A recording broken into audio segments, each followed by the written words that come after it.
Olá, aqui é a Helga do canal Desde Espanha, com mais uma reflexão de Monsenhor Carlo Maria Viganò, intitulada esta vez Considerações sobre a temida modificação do motu próprio Summorum Pontificum.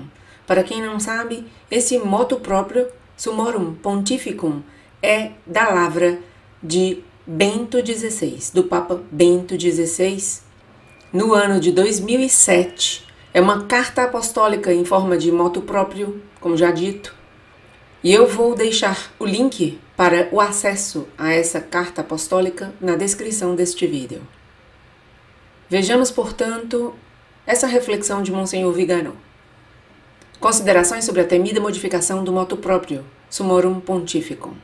Por ocasião do simpósio sobre filosofia, dedicado à memória de Monsenhor Antonio Livi, realizado em Veneza no dia 30 de maio passado, procurei identificar os elementos que se repetem constantemente ao longo da história na obra de engano do maligno. Naquele meu exame, me concentrei na fraude pandêmica, mostrando como as razões apresentadas para justificar medidas coercitivas ilegítimas e não menos ilegítimas limitações das liberdades naturais foram, na verdade, prófases, ou seja, motivações aparentes destinadas a ocultar uma intenção maliciosa e um desígnio criminoso. A publicação dos e-mails de Anthony Fauci e a impossibilidade de censurar o crescente número de vozes dissidentes em relação à narrativa mainstream, narrativa principal, confirmaram minha análise e nos permitem esperar uma estrondosa derrota dos defensores do Great Reset. Um parêntese aqui para dizer duas coisas. Primeiro que eu tenho falado muito sobre o Great Reset através de Monsenhor Viganò, mas ainda há aquelas pessoas que não sabem exatamente o que vem a ser o Great Reset. Eu fiz 2 vídeos e publiquei-os no meu canal, um dos meus canais, já são tantos agora que já perdi quase a conta do número de canais que eu tenho no YouTube, porque me perseguem ali e eu tenho que abrir outros canais. Vou deixar na descrição deste vídeo os 2 vídeos sobre o Great Reset, para quem tiver o interesse de ver. A outra observação que eu gostaria de fazer é que também sobre o simpósio de filosofia, em que Monsenhor Viganò, como diz aqui, fez uma reflexão, também eu trouxe um vídeo semana passada, cujo link deixarei também na descrição deste. Sigamos. Naquela intervenção minha, se você recorda, eu me detive no fato de que o Concílio Vaticano II foi, de certo modo, um Great Reset para o corpo eclesial, como outros eventos históricos planejados e concebidos para revolucionar o corpo social. Também, nesse caso, de fato, as desculpas apresentadas para legitimar a reforma litúrgica, o ecumenismo e a parlamentarização da autoridade dos sagrados pastores não se basearam na boa-fé, mas no engano e na mentira, de modo a fazer-nos crer que o bem certo ao qual renunciávamos, a missa apostólica, a singularidade da Igreja para a salvação, a imutabilidade do magistério e a autoridade da hierarquia, poderia ser justificado por um bem superior. O que, como sabemos, não só não aconteceu, nem poderia ter acontecido, mas, pelo contrário, se manifestou em todo o seu valor subversivo disruptivo.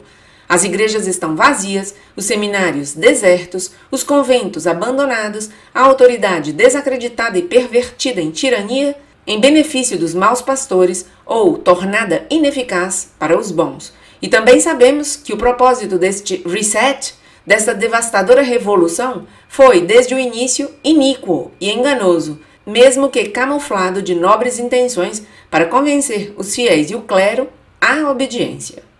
Em 2007, Bento XVI reconheceu o pleno direito de cidadania à venerável liturgia tridentina, restituindo-lhe aquela legitimidade que lhe havia sido negada por meio de abusos durante 50 anos. Em seu motu próprio Summorum Pontificum, ele declarou, abre aspas, por isso é lícito celebrar o sacrifício da missa segundo a edição típica do missal romano, promulgada pelo beato João XXIII em 1962 e nunca abrogada como forma extraordinária da liturgia da Igreja. Para tal celebração, segundo um ou outro missal, o sacerdote não necessita de qualquer autorização da sé apostólica nem do seu ordinário. Fecha aspas. Na realidade, a carta do motu próprio e os documentos de implementação nunca foram aplicados completamente, e os coetus fidelium, que hoje celebram no rito apostólico, continuam a recorrer ao seu bispo para obter a permissão, aplicando essencialmente o ditado do indulto do precedente motu próprio Ecclesia Dei, de João Paulo II. A justa honra em que a liturgia tradicional deveria ser realizada foi moderada pela sua equiparação à liturgia da reforma pós-conciliar, por ser definida daquela forma extraordinária e dessa forma ordinária, como se a esposa do Cordeiro pudesse ter duas vozes, uma plenamente católica e uma equivocadamente ecumênica, com as quais dirigir-se ora à Divina Majestade, ora à Assembleia dos Fiéis. Mas também é certo que a liberalização da missa tridentina fez muito bem, alimentando a espiritualidade de milhões de pessoas e aproximando da fé muitas almas que na esterilidade do rito reformado não encontraram nenhum estímulo nem para a conversão, nem, menos ainda, para o crescimento interior. No ano passado, com o típico comportamento dos inovadores, a Santa Sé enviou às dioceses do Orbe um questionário no qual pedia informações sobre a aplicação do motu próprio de Bento XVI. Outro parêntese meu, Helga. Eu fiz um vídeo sobre o tema, ainda em 2020, eu creio, como está dizendo aqui Monsenhor Viganò, no ano passado. Fiz um vídeo sobre aquele questionário que foi enviado pela Santa Sé às diversas dioceses do mundo. Deixarei também aqui na descrição deste vídeo, aquele vídeo. Isto é, se ainda estiver disponível, porque penso que publiquei-o no meu canal Desde Espanha, que foi apagado pelo YouTube no dia 21 de outubro de 2020. Sigamos. A própria formulação das perguntas denunciou, mais uma vez, segundas intenções, e as respostas que foram enviadas a Roma deveriam criar a base de aparente legitimidade para levar a uma limitação do motu próprio, se não a sua total revogação. Certamente, se o autor do Summorum Pontificum ainda estivesse sentado no trono, esse questionário teria permitido ao pontífice recordar os bispos que nenhum sacerdote deveria pedir permissão para celebrar a missa no rito antigo, nem ser, por isso, removido do ministério. Mas a verdadeira intenção daqueles que queriam questionar os ordinários não parece estar no salus animarum, na salvação das almas, mas no ódio teológico em relação a um rito que expressa com clareza adamantina a fé imutável da Santa Igreja e que, por essa razão, é alheio à eclesiologia conciliar, à sua liturgia e à doutrina que ela pressupõe e que transmite. Não há nada mais oposto ao chamado magistério do Vaticano II do que a liturgia tridentina. Cada oração, cada perícope, como diriam os liturgistas, constitui uma afronta aos ouvidos delicados dos inovadores. Cada cerimônia é uma ofensa aos seus olhos. O só tolerar que existam católicos que queiram beber das fontes sagradas daquele rito soa como uma derrota para eles, suportável apenas se for limitada a pequenos grupos de anciãos nostálgicos ou de estetas excêntricos. Mas, se a forma extraordinária, que é tal no sentido comum do termo, torna-se a normalidade para milhares de famílias, de jovens, de pessoas comuns conscientes de sua própria escolha, torna-se uma pedra de escândalo e deve ser implacavelmente combatida, limitada, abolida. Porque não deve haver nenhum contraponto à liturgia reformada, nenhuma alternativa à miséria dos ritos conciliares, assim como, diante da narrativa mainstream do globalismo, não pode haver voz de discordância ou refutação fundamentada, ou, diante dos efeitos colaterais de uma vacina experimental, não se pode adotar tratamentos eficazes que demonstrariam sua inutilidade. Nem podemos nos surpreender. Aqueles que não vêm de Deus são impacientes com tudo o que recorda, ainda que remotamente, uma época na qual a Igreja Católica era governada por pastores católicos e não por pastores infiéis que abusam da própria autoridade. Um tempo em que a fé era pregada em sua integridade aos povos e não adulterada para agradar ao mundo. Uma época em que aqueles que tinham fome e sede de verdade eram alimentados e saciados por uma liturgia terrena na forma, mas divina na substância. E se tudo que até ontem era santo e bom é agora condenado e feito objeto de ridicularização, consentir que ainda hoje permaneça qualquer vestígio disso é inadmissível e constitui uma afronta intolerável, porque a missa tridentina toca os acordes da alma que o rito montiniano não ousa sequer tocar. Aqui, quando ele fala em rito montiniano, está falando no rito do Papa Montini, isto é, Paulo VI. O rito da Missa Nova, que é essa que a maioria dos católicos hoje acompanha, segue e conhece. Sigamos. Obviamente, aqueles que manobram nos bastidores vaticanos para eliminar a missa católica são aqueles que, no motu próprio, veem comprometida a obra de décadas, ameaçada a posse de tantas almas que hoje estão subjugadas e enfraquecida sua tirania sobre o corpo eclesial. Os mesmos padres e bispos que, como eu, redescobriram esse tesouro inestimável de fé e espiritualidade, ou que pela graça de Deus nunca o abandonaram, apesar da feroz perseguição do pós-concílio, não estão dispostos a renunciar a ele, tendo encontrado nele, nesse tesouro, não, a alma de seu sacerdócio e o alimento de sua vida sobrenatural. E é inquietante, além de escandaloso, que diante do bem que a missa tridentina traz à Igreja, haja quem queira proibi-la ou limitar sua celebração com base em razões oportunistas. No entanto, se nos colocarmos no lugar dos inovadores, entendemos o quanto isso é perfeitamente coerente com a sua visão distorcida da Igreja, que não é uma sociedade perfeita instituída hierarquicamente por Deus para a salvação das almas, mas uma sociedade humana na qual uma autoridade corrupta e subserviente à elite satisfaz e até orienta as exigências de uma vaga espiritualidade das massas, negando o propósito para o qual Nosso Senhor a queria, e na qual os bons pastores são forçados à inação pelos grilhões burocráticos, que são os únicos aos que obedecem. Este impasse, este beco sem saída jurídico, faz com que o abuso da autoridade possa impor-se a seus súditos, em virtude do fato de que eles reconhecem nele a voz de Cristo, mesmo diante da evidência da maldade intrínseca das ordens dadas, dos motivos que as determinam e dos próprios súditos que as exercem.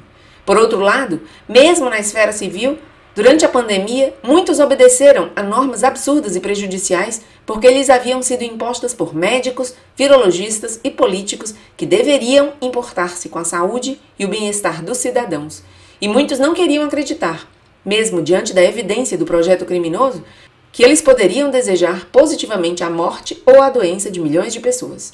É o que os especialistas em psicologia social chamam de dissonância cognitiva, que induz os indivíduos a se refugiarem em um nicho confortável de irracionalidade em vez de se reconhecerem como vítimas de um engano colossal e, portanto, terem que reagir virilmente.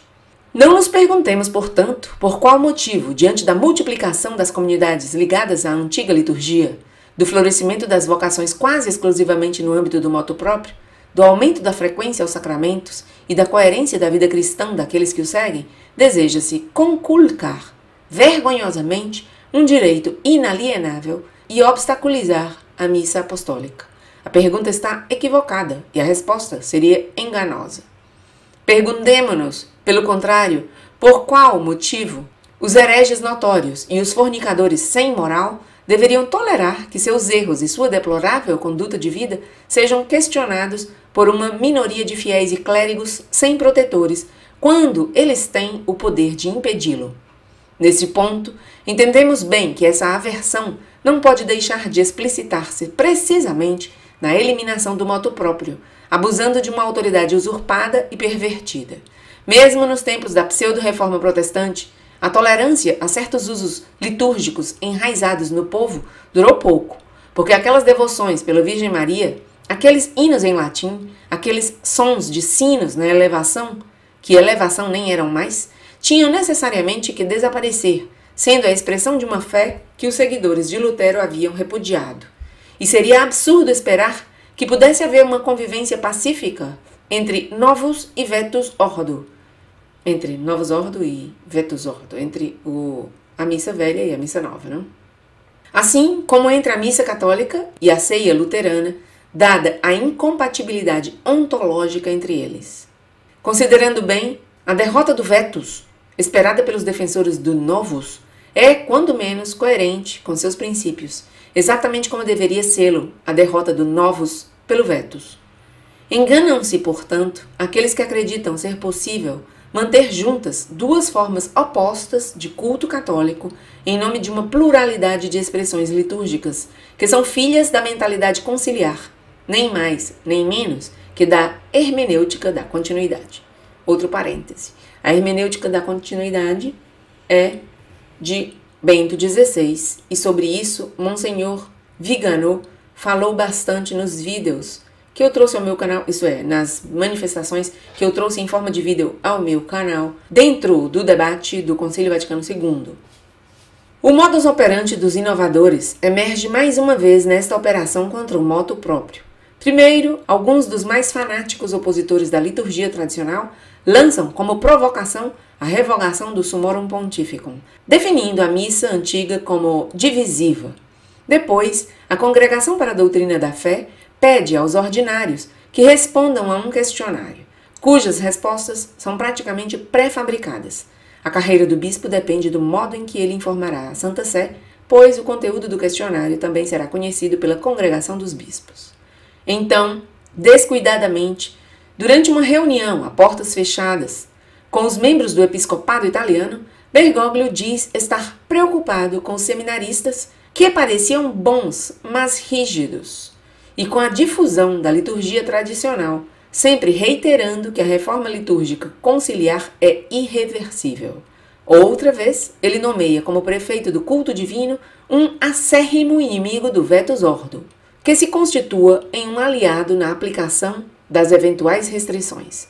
Finalmente, ficamos sabendo que os cardeais Parolin e Huillet estão entre os primeiros a querer este redimensionamento do motu próprio.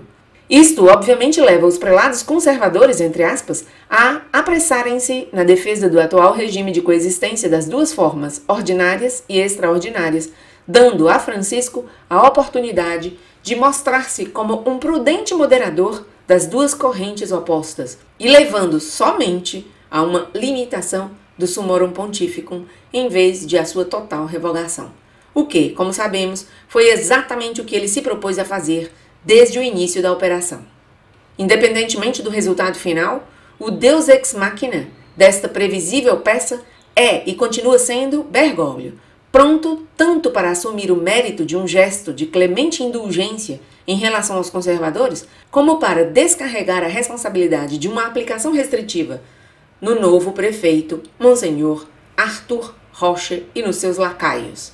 Assim, no caso de um protesto coral dos fiéis e de uma reação descontrolada do prefeito ou de outros prelados, mais uma vez Bergoglio desfrutará do choque entre progressistas e tradicionalistas, tendo então excelentes argumentos para afirmar que a coexistência das duas formas do rito romano leva a divisões na igreja e que, portanto, é mais prudente retornar à Pax Montiniana, ou seja, a proscrição total da missa de sempre. Exorto meus irmãos no episcopado, os sacerdotes e os leigos, a defender com firmeza seu direito à liturgia católica solenemente sancionado pela Bula Quo Primum de São Pio V, e a defender com ela a Santa Igreja e o Papado, uma e outro expostos ao descrédito e ao ridículo pelos próprios pastores. A questão do motu próprio não é minimamente negociável, pois nele é reafirmada a legitimidade de um rito nunca revogado nem irrevogável. Além disso, ao dano certo que essas novidades trarão às almas e a vantagem certa que será dada ao diabo e aos seus servos, há o desrespeito indecoroso a Bento XVI, ainda vivo, por parte de Bergoglio. Ele deve saber que a autoridade que o Romano Pontífice exerce sobre a Igreja é vicária e que o poder que tem lhe vem de nosso Senhor Jesus Cristo, a única cabeça do corpo místico. Abusar da autoridade apostólica e do poder das santas chaves para um propósito oposto àquele para o qual foram instituídos pelo Senhor representa uma ofensa inaudita à majestade de Deus, uma desonra para a Igreja e um pecado pelo qual ele terá que responder, aquele de quem é vigário. E quem rechaça o título de vigário de Cristo deve saber que com ele também perde a legitimidade de sua autoridade. Mais um parêntese para dizer que sobre essa abdicação do título de vigário de Cristo por parte de Bergoglio, eu também trouxe um vídeo ao meu canal. Se ainda estiver disponível, se não estiver entre aqueles que foram embora quando o canal foi deletado pelo YouTube, colocarei aí na descrição deste o link para vê-lo. Sigo. Não é aceitável que a autoridade suprema da Igreja se permita cancelar em uma inquietante operação de cancel culture, cultura do cancelamento, tão falada hoje, digo eu, Helga, principalmente nos Estados Unidos, a cultura do cancelamento, o cancelamento de tudo aquilo que não entre dentro dos dogmas do globalismo, da nova ordem mundial, né? É o que eu sofri, por exemplo, com a perda do meu canal, a cultura do cancelamento. Foi cancelado o meu canal pelas Big Tech, uma de cujas maiores representantes é o YouTube, as grandes empresas tecnológicas que o que fazem hoje é servir de vigilantes da boa ordem, entre aspas, do globalismo desumano que nós todos sofremos. E continua Monsenhor Viganò. Nem é admissível considerar fora da igreja aqueles que não estão dispostos a aceitar a privação da missa e dos sacramentos celebrados na forma que forjou quase 2000 anos de santos. A igreja não é uma empresa em que o departamento de marketing decide eliminar do catálogo os antigos produtos e propor novos de acordo com as exigências da clientela. Já foi doloroso impor pela força aos sacerdotes e aos fiéis a revolução litúrgica, em nome da obediência ao concílio, arrancando deles a própria alma da vida cristã e substituindo-a por um rito que o maçom Bugnini havia copiado do Book of Common Prayer, o livro de oração comum de Cranmer. Outro parêntese, Cranmer foi um protestante luterano. Sigo. Esse abuso, parcialmente remediado por Bento XVI com o moto próprio, não pode, de forma alguma, ser repetido agora na presença de elementos que são todos amplamente a favor da liberalização da antiga liturgia. Se alguém quisesse realmente ajudar o povo de Deus nesta crise, teria que abolir a liturgia reformada, que em 50 anos causou mais danos do que os que o calvinismo causou. Não sabemos se as temidas restrições que a Santa Sé pretende introduzir no motu próprio afetarão os sacerdotes diocesanos ou se afetarão também os institutos, cujos membros celebram exclusivamente o rito antigo. Temo, entretanto, como aliás já tive ocasião de dizer no passado, que será justamente sobre estes últimos que se desencadeará a ação demolidora dos inovadores, os quais talvez possam tolerar os aspectos cerimoniais da liturgia tridentina, mas não aceitam de modo algum a adesão à estrutura doutrinária e eclesiológica que ela implica, e que contrasta claramente com os desvios conciliares que eles querem impor sem exceção. É por isso que é de se temer que seja solicitada a esses institutos alguma forma de submissão à liturgia conciliar, por exemplo, tornando obrigatória a celebração do Novus Ordo, ao menos esporádica, como devem fazer já agora os padres diocesanos. Deste modo, aqueles que fazem uso do motu próprio ver-se-ão forçados não só a uma aceitação implícita da liturgia reformada, mas também a uma pública aceitação do novo rito e da sua mens doutrinária. E quem celebrar as duas formas do rito ver-se-á ipso facto desacreditado, antes de tudo em sua coerência, fazendo passar suas escolhas litúrgicas como um fato meramente estético. Eu diria quase coreográfico, e privando-o de qualquer juízo crítico em relação à missa montiniana e à mens que lhe dá forma, porque ver-se-á obrigado a celebrá-la, aquela missa. Uma operação maliciosa e astuta, esta, na qual uma autoridade que abusa de seu poder deslegitima aqueles que se lhe opõem, por um lado concedendo o rito antigo, mas por outro fazendo disso uma questão meramente estética e obrigando a um insidioso birritualismo e a uma ainda mais insidiosa adesão a duas abordagens doutrinárias opostas e contrastantes. Mas como se pode pedir a um padre que celebre ora um rito venerável e santo, no qual ele encontra perfeita coerência entre doutrina, cerimônia e vida, e ora um rito falsificado que pisca o olho a hereges e silencia vilmente aquilo que o outro proclama com orgulho? Oremos, portanto. Oremos para que a divina majestade a quem rendemos culto perfeito, celebrando o venerável rito apostólico, se digne de iluminar os sagrados pastores, para que desistam de seu propósito e, na verdade, incrementem a missa tridentina para o bem da Santa Igreja e para a glória da Santíssima Trindade. Invocamos os santos padroeiros da missa, São Gregório Magno, São Pio V e São Pio X, imprimis, e todos os santos que ao longo dos séculos celebraram o santo sacrifício na forma que nos foi transmitida, para que a preservemos fielmente. Que possa sua intercessão junto ao trono de Deus empenhar-nos na conservação da missa de sempre, graças à qual possamos ser santificados, fortalecidos na virtude e resistir aos ataques do maligno. E se os pecados dos homens da Igreja alguma vez nos merecerem um castigo tão severo como o profetizado por Daniel, preparemo-nos para descer às catacumbas, oferecendo esta provação para a conversão dos pastores. Assinado Carlo Maria Viganò, em 9 de junho de 2021.